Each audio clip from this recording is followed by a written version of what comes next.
خدایا ز درگاه لطف و عطایت مرانم که بس بی پناهم، ره دیگری را به جز تو ندانم، اگرچه سراپا گناهم.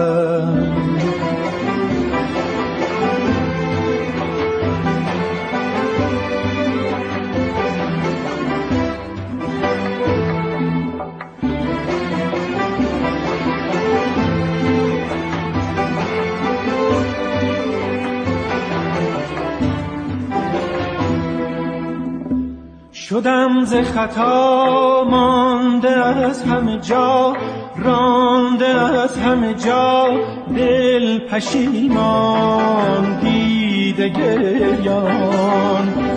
ببین این شکسته ز هستی گسسته، به امید لطفت نشسته، به امید لطفت نشسته.